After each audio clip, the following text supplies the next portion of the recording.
bahay. Teka, parang di naman yata ako papayag dyan. Kayo guys, tingin nyo, kanino ba mas magandang bahay? Sa akin o kay Mizumi? I-comment nyo dyan sa comment section ha. Babasahin namin yan.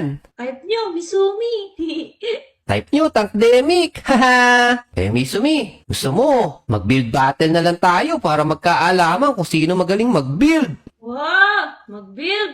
Aba, sige, walang problema. O sige, magpa-practice na ako. Bukas na bukas, start na tayo ha. Kailangan makahanap ako ng kakaibang mga gamit para manalo ako kay Mizumi. Alam ko dito may bagong tindahan dito eh. Eto, tama nga ako. Magandang umaga sa'yo, Kawili. May mga bago ka bang tinda dito? Ay, oo, marami, iho. Uy, oo nga no. Kakaiba tong mga tinitinda ni Kawili. Iho, ano ba kailangan mo? Kasi Kawili, meron akong hinamon sa build battle. Kailangan ko sanang manalo dun eh. Yung ba? Ako, napakadali. Tumingin ka lang dyan sa kanan mo. Magaganda yung mga item na yan.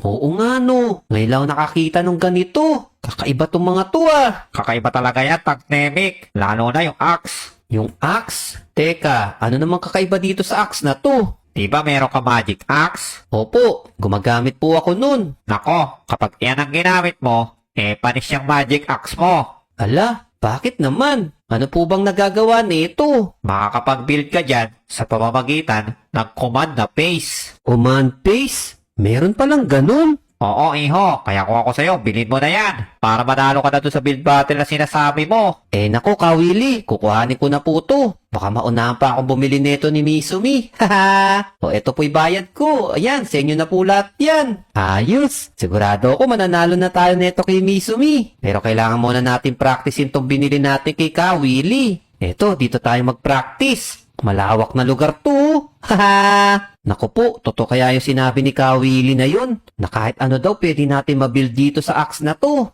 Baka mamaya iniskam lang tayo nun ah. So ang sabi ni Kawili, gagamitin lang daw natin yung command na paste. Tapos, makakabuild na daw tayo ng mga gusto natin dito. Hala, grabe!